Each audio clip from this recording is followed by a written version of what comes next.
Hello everyone, welcome to the channel the फिडियाज academy. मैं कपिल शांडिल्य आप सभी का बहुत बहुत स्वागत करता हूं हमारी डेली करंट अफेयर की क्लास में।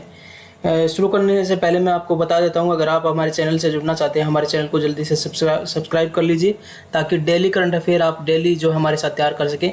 इसके अलावा और गवर्नमेंट जॉब से रिलेटेड अगर इन्फॉर्मेशन आपको जो चाहिए है या स्टडी मटेरियल चाहिए है तो आप हमारे टेलीग्राम चैनल जो कि जिसका डिस्क्रिप्शन में जो है लिंक दिया गया है उससे जुड़ सकते हैं। अगर आपको भी कोई प्रॉब्लम है तो आप इस नंबर पर मैसेज व्हाट्सएप कर सकते हैं, आपको जो है टेलीग्राम चैनल से जुड़ने में हेल्प मिल जाएगी। चलिए पहले क्वेश्चन से शुरू करते हैं। Which country along with India is going to give the declaration one sun one world one grid at COP26 in coming November 2021 summit. तो 2021 देखिए, भारत के साथ कौन सा वो देश है जो नवंबर 2021 के अंदर मिलके भारत के साथ मिलकर जो है एक डिक्लेरेशन देना चाहता है को शिखर सम्मेलन में COP26 पर एक सूरज, एक दुनिया और एक ग्रिड की घोषणा करने जा रहा है। सबसे पहले हम एक बार इसका आंसर देख लेते हैं, फिर बताएंगे कि COP26 के बारे में हमने पहले बताया था कि नवंबर 2021 में इसका सबमिट होने वाला है। कहाँ पर होने वाला है वो भी आपको जो है रिवीजन हो जाएगा। जो डेली करंट अफेयर्स क्लास कर रहे हैं उसको ये फ़ायदा रहेगा कि कुछ चीज़ें बार बार रिवाइज होंगी, तो आपको 2-3 बार रिवाइज होकर बिल्कुल सब कुछ तैयारी हो जाएगा। तो इसका सही आंसर देखिए, Pakistan, Japan, Russia and UK. तो इसका सही आंसर है यूके। यूके वो कंट्री है जो कि भारत के साथ मिलकर COP26 के अंदर एक डिक्लेरेशन, ज्वाइंट डिक्लेरेशन देगा जिसका नाम है one sun one world one grid. और अगर इसको हम देखें, इसका नाम बनेगा OSOWOG, ओसवोग भी कह सकते हैं इसको, कि ये डिक्लेरेशन कौन देने वाला है। क्या है डिक्लेरेशन हम ये देख लेते हैं। तो इंडिया के साथ मिलकर कौन देने वाला है ये तो हमने देख ही लिया। अब ये क्या डिक्लेरेशन है ये भी हम एक बार देख लेते हैं। India and UK at the upcoming to COP26 Glasgow city में होना है। ग्लासगो सिटी यूके के अंदर है। ये ओसोवोग जो है ये डिक्लेरेशन देंगे वन सन वर्ल्ड वन ग्रिड। इसका थीम है द सन नेवर सेट्स। इसका पर्पज़ क्या है कि COP26 में क्लाइमेट चेंज के ऊपर जो है एक बहस रहती है। डेवलपिंग नेशंस को कहा जाता है कि आप अपना कार्बन कट कीजिए, यानी कि आप पोल्यूशन कम कीजिए, जबकि डेवलपिंग नेशन जैसे भारत है या चाइना है वो कहते हैं कि हमें अभी डेवलपमेंट करनी है। डेवलप्ड नेशन ने तो अपना कार्बन इमिशन कर लिया है, जितना भी पोल्यूशन करना था कर लिया है, वो डेवलप्ड हो चुके हैं, तो हमारा भी हक है डेवलप होने का। तो उसका एक तरीका भारत जो है वो निकाल रहा है। लेकिन अभी इन्होंने क्या किया है कि भारत ने एक इंटरनेशनल सोलर अलायंस बनाया था, क्योंकि इंडिया जो है ऐसी जगह पर है जहाँ पर सनरेज जो है वो काफ़ी तेज़ पड़ती है, तो हम यहाँ से सोलर एनर्जी बना सकते हैं। लेकिन इंडिया के पास क्या है कि इनके पास टेक्नोलॉजी नहीं है, या तो टेक्नोलॉजी है तो वो महंगी है। तो इंडिया चाहता है कि अगर आप चाहते हैं कि हम कट करें तो हमें टेक्नोलॉजी प्रोवाइड की जाए। इसके लिए एक अलायंस बनाया गया ताकि वो एक मंच पर जो है 67 कंट्रीज़ के साथ जो है भारत ने जो है फाउंडिंग मेंबर है इंटरनेशनल सोलर अलायंस के। हमें जो है ये सारे मिलकर एक मंच पर अपना मांग रखें कि ठीक है आप सब हमें जो है ग्रीन टेक्नोलॉजी देने में मदद कीजिए, हम कार्बन कट कर लेते हैं, लेकिन इससे हमारा डेवलपमेंट भी प्रभावित नहीं होगा। आप इस तरीके से हमारे ऊपर जो फाउंडेशन लगाना चाहते हैं तो ये डिक्लेरेशन देगा कौन, इंडिया और यूके जो है वो देंगे मिलके COP26 में। इसके अंदर क्या कहा जाएगा देखिए, बता दिया। ओसोवोग हो गया, सन नेवर सेट्स हो गया।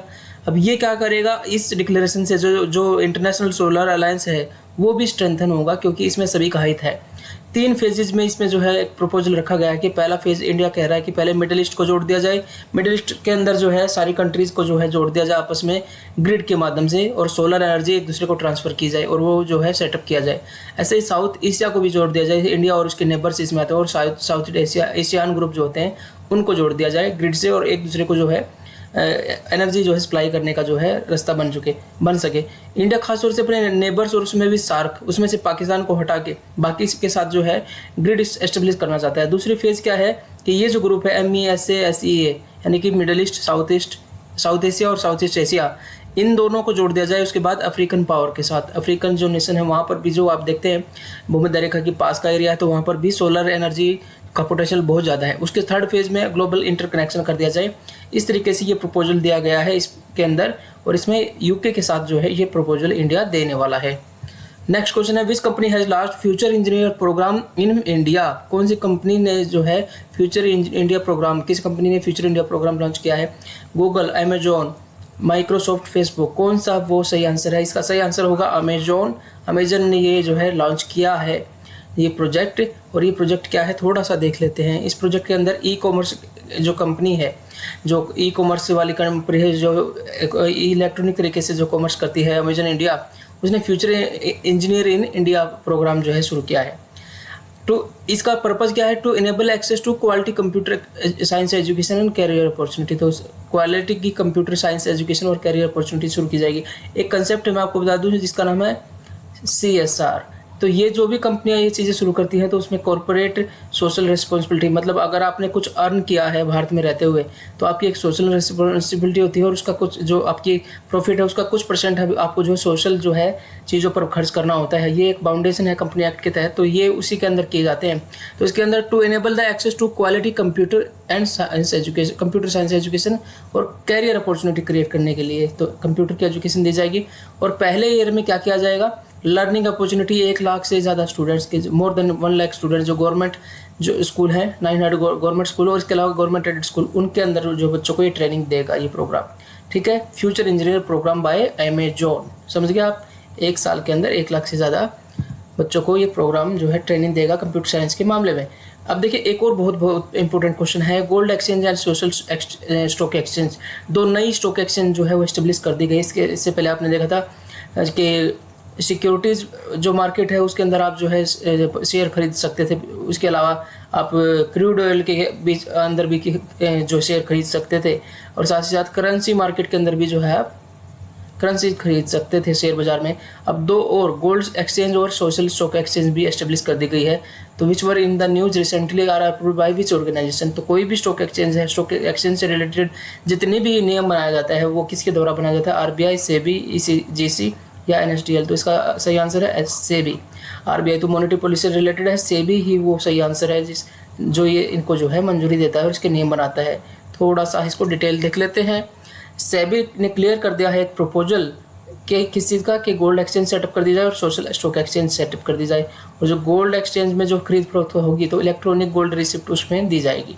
ठीक है, इलेक्ट्रॉनिक गोल्ड रिसिप्ट जो है देखिए गोल्ड एक्सचेंज को मंजूरी मिल गई है, तो सोना जो कारोबार है उसको और ज़्यादा जो है बूस्ट मिलने की संभावनाएं है। तो इसका ध्यान रखेंगे, SEBI ही एक्सचेंज से रिलेटेड जो है ये फैसले लेता है। पद्मा चंद्रू, ये क्वेश्चन है। Padma Chandru former MD and CEO of Indian Bank. पहले तो यही होगा कि ये former MD of Indian Bank है, CEO has been appointed as the new MD CEO of which organisation. तो ये ऑर्गेनाइजेशन देखिए, चारों ऑर्गेनाइजेशन कौन सी है वो बहुत ज़्यादा इंपॉर्टेंट है। NSDL है, SEBI है, SBI है, LIC है।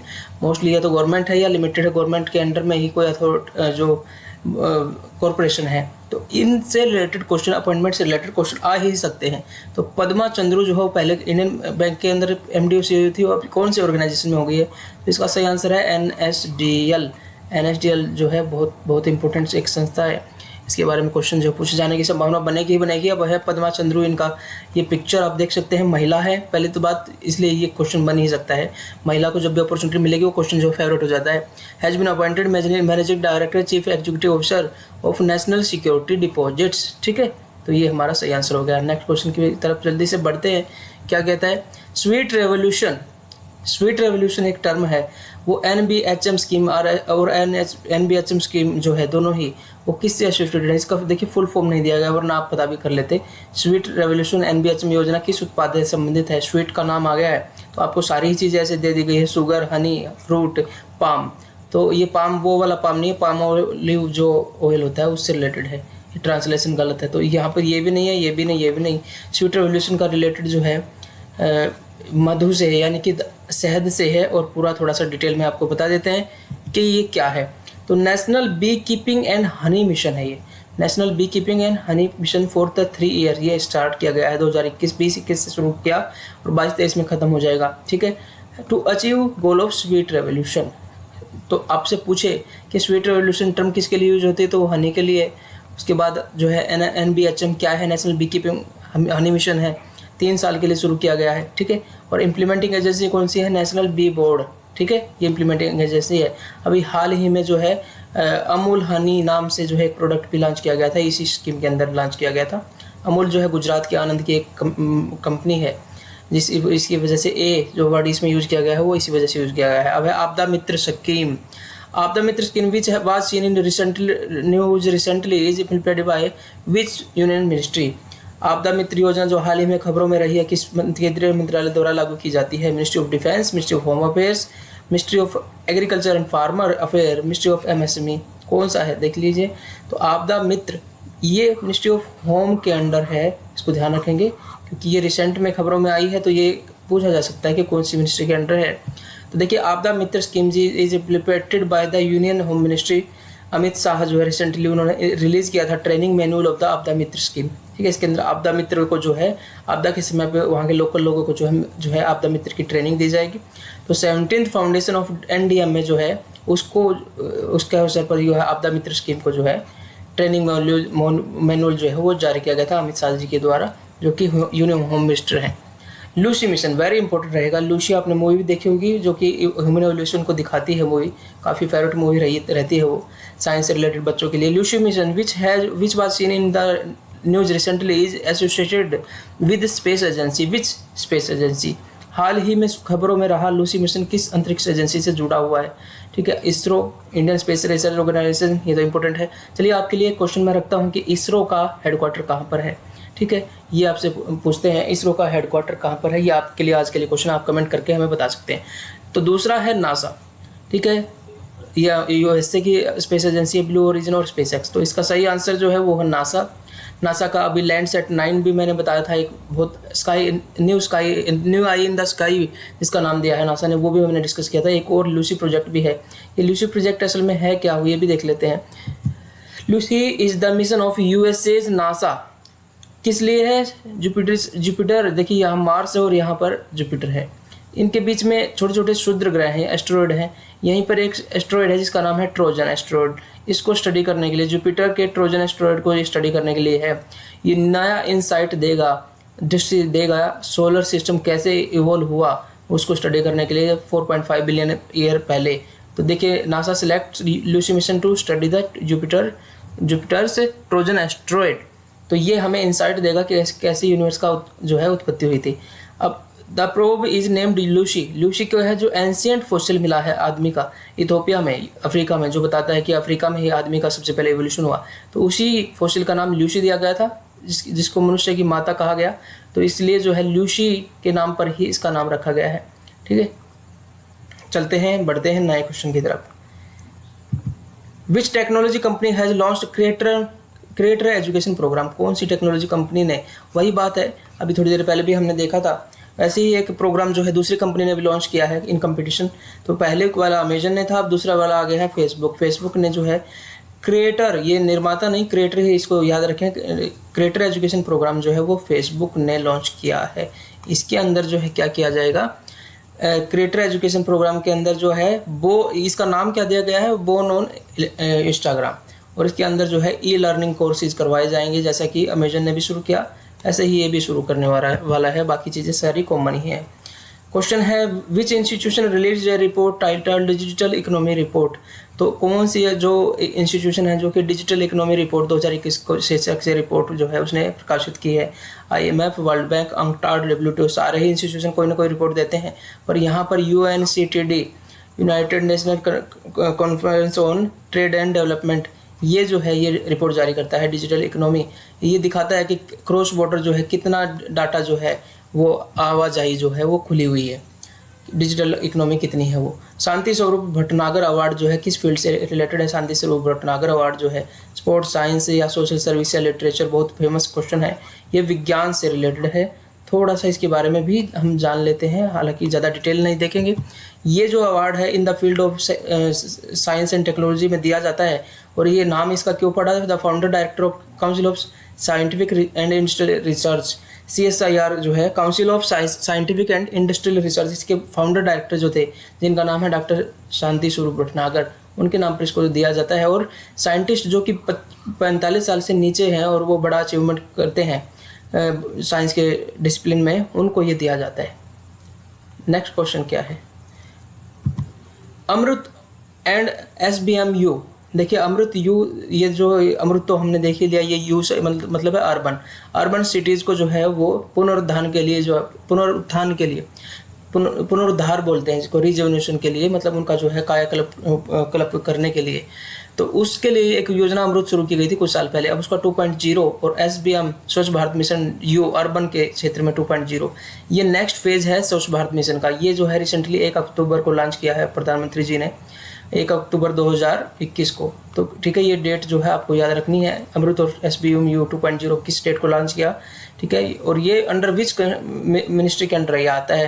मिनिस्ट्री ऑफ एग्रीकल्चर सीधा कट रहा है, मिनिस्ट्री ऑफ MSME उद्योग होते तो हो जाता, और मिनिस्ट्री ऑफ होम अफेयर्स ये भी नहीं है, तो ministry of housing and urban affairs, आवासीय और शहरी मंत्रालय के जो है मंत्रालय, उसके तहत ये मिशन चलाया जा रहा है। तो ये जो है अमृत योजना जो है बहुत बहुत इंपॉर्टेंट है, जो कि आपसे पूछी जा सकती है। एक बार देख लेते हैं थोड़ा सा इसके बारे में, क्या है ये।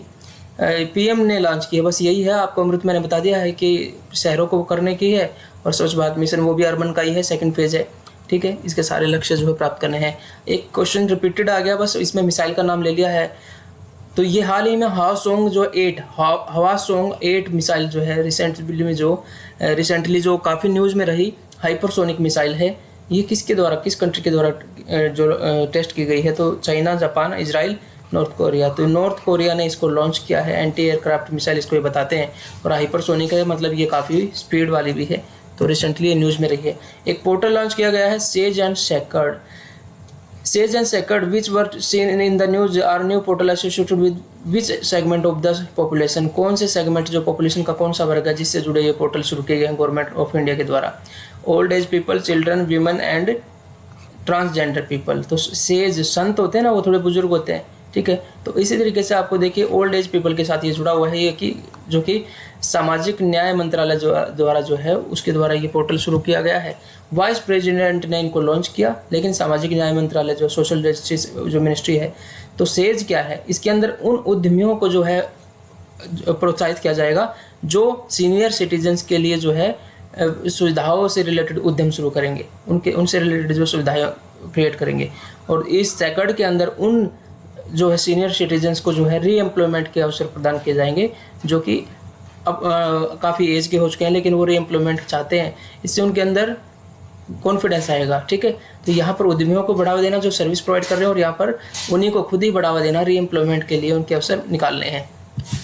चाचा चौधरी, वेरी गुड, एक बड़ा क्वेश्चन रहेगा, बढ़िया क्वेश्चन रहेगा। लास्ट क्वेश्चन है, Chacha Chaudhary has been declared as the mascot of which program in India.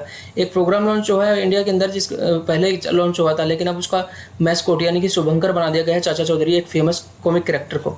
चाचा चौधरी को भारत के किस कार्यक्रम का शुभंकर घोषित किया गया है? तो देसी कॉमिक कैरेक्टर है, जिसने पढ़ी है, आपने नहीं पढ़ी होगी लेकिन आपके बड़ों ने पढ़ी होगी, कि चाचा चौधरी का दिमाग कंप्यूटर से भी ज़्यादा चलता है, ऐसा बोला जाता था। तो वह स्वच्छ भारत मिशन के लिए है, या सौभाग्य योजना के लिए है, या नमामि गंगे प्रोग्राम है, या PM उज्ज्वला प्रोग्राम?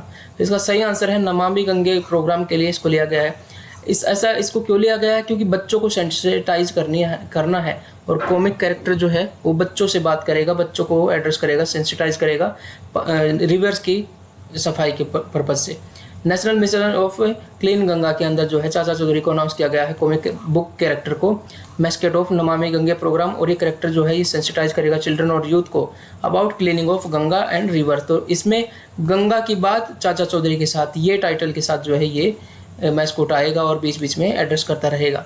तो ये हमारा पोर्शन खत्म हो गया। तो हम लास्ट में बात करते हैं हमारे मोटिवेशन टॉक के आराधन का। आराधन से उत्तर देते रहिए, बिल्कुल मेहनत रोजाना कीजिए, कंटिन्यूस कीजिए, रुकना नहीं है बिल्कुल भी, ठीक है। जैसे शुरू किया है वैसे ही लगे रहिए, और बिल्कुल भी ढीला नहीं पड़ना है। तो इसके लिए ज़रूरी बात क्या है कि कौरव और पांडवों में फर्क क्या था कि कौरव महलों में रहते रहे, लेकिन वर्षों तक वन में घूम घूम बाधा विघ्नों को चूम चूम से धूप घाम पानी पत्थर। पांडव आए कुछ और निखर, अगर पांडव बाहर ना जाते तो इतने निखर कर ना आते, इतने बलशाली ना हो पाते, संघर्ष करके आए हैं, ठीक है। तो वो संघर्ष का रास्ता अपना के आए हैं, तो और भी ज़्यादा जो है बलशाली हो गए हैं, और भी ज़्यादा स्किल्ड हो गए हैं, ठीक है। तो अब सौभाग्य न हर दिन सोता है, देखिए आगे क्या होता है। रश्मिरथी से कविता है, आप इसको पढ़िए 1-2 बार और आपको बड़ा इंस्पिरेशन मिलेगी। मिलते हैं नई वीडियो के साथ, तब तक अपना ध्यान रखिए। जय हिंद, जय भारत, खुश रहिए, मेहनत कीजिए।